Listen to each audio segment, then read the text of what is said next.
trying to heal this insanity from which our culture in particular has suffered, of thinking that a human being can become hale, healthy, and holy by being divided against himself in inner conflict, paralleling the conception of a cosmic conflict between an absolute good and an absolute evil, which cannot be reduced to any prior and underlying unity.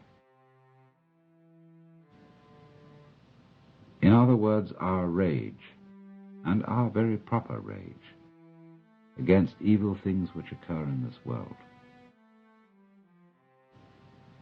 must not overstep itself.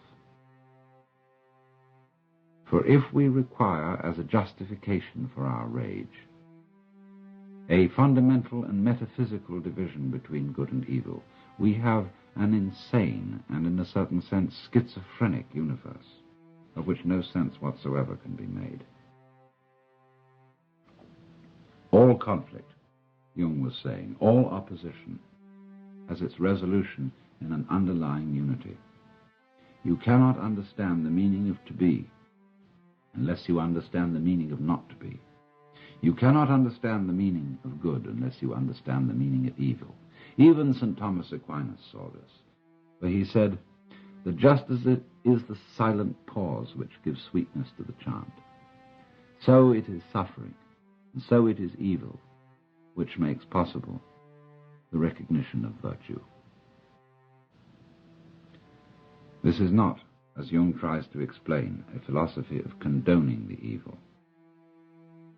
To take the opposite position, he said, and to agree with the patient offhand is also of no use, but estranges him, the doctor, or estranges him, the patient, as much as condemnation. Let me continue further, reading from this extraordinary passage.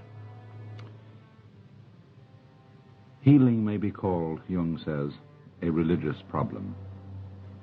In the sphere of social or national relations, the state of suffering may be civil war, and this state is to be cured by the Christian virtue of forgiveness and love of one's enemies. That which we recommend with the conviction of good Christians as applicable to external situations, we must also apply inwardly in the treatment of neurosis. This is why modern man has heard enough about guilt and sin. He is sorely beset by his own bad conscience, and wants rather to know how he is to reconcile himself with his own nature, how he is to love the enemy in his own heart, and call the wolf his brother. The modern man does not want to know in what way he can imitate Christ, but in what way he can live his own individual life, however meager and uninteresting it may be. It is because every form of imitation seems to him deadening and sterile that he rebels against the force of tradition that would hold him to well-trodden ways. All such roads for him lead in the wrong direction. He may not know it, but he behaves as if his own individual life were God's special will which must be fulfilled at all costs. This is the source of his egoism, which is one of the most tangible evils of the neurotic state. But the person who tells him he is too egoistic has already lost his confidence, and rightly so, for that person has driven him still further into his neurosis. If I wish to effect a cure for my patients, I am forced to acknowledge the deep significance of their egoism. I should be blind indeed if I did not recognize it as a true will of God. I must even help the patient to prevail in his egoism. If he succeeds in this, he estranges himself from other people. He drives them away, and they come to themselves as they should, for they were seeking to rob him of his sacred egoism. This must be left to him, for it is his strongest and healthiest power. It is, as I have said, a true will of God, which sometimes drives him into complete isolation. However wretched this state may be, it also stands him in good stead. For in this way alone can he get to know himself and learn what an invaluable treasure is the love of his fellow beings. It is, moreover, only in the state of complete abandonment and loneliness that we experience the helpful powers of our own natures. End of quote. This is a very striking example of Jung's power to comprehend and integrate points of view as well as psychological attitudes that seem on the surface to be completely antithetical. For example, even in his own work, when he was devoting himself to the study of Eastern philosophy, he had some difficulty in comprehending the, let's say, the Buddhistic denial of the reality of the ego.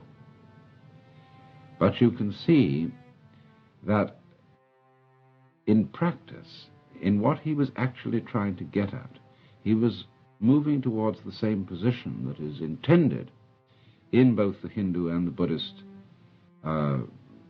philosophy about the nature of the ego. Just, for example, as the Hindu will say, that the I principle in man is not really a separate ego, but an expression of the universal life of Brahman, or the Godhead.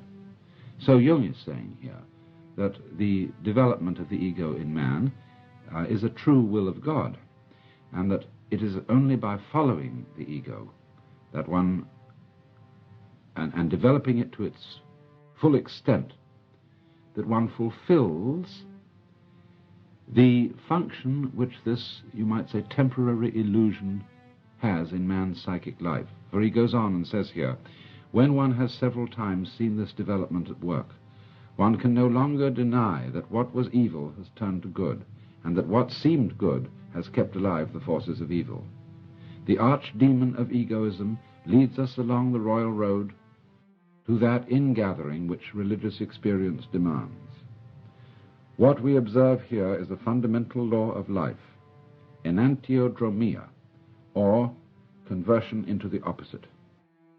And it is this that makes possible the reunion of the warring halves of the personality, and thereby brings the civil war to an end. End of quote. In other words, he was seeing that, as Blake said, a fool who persists in his folly will become wise, that the development of egoism in man is not something to be overcome or better integrated by opposition to it, but by following it. It's almost, isn't it, the principle of judo, not overcoming what appears to be a hostile force by opposing it, but by swinging with the punch or rolling with the punch.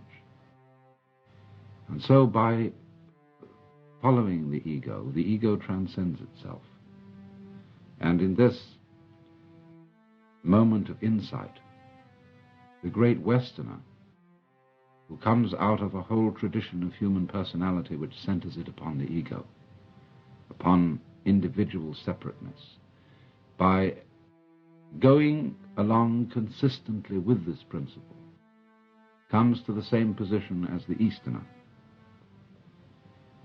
That is to say, to the point of view where one sees conflict, which at first sight had seemed absolute, as resting upon a primordial unity, thereby attaining a profound, unshakable peace of the heart, which can nevertheless contain conflict, not a peace that is simply static and lifeless, but a peace that passes understanding.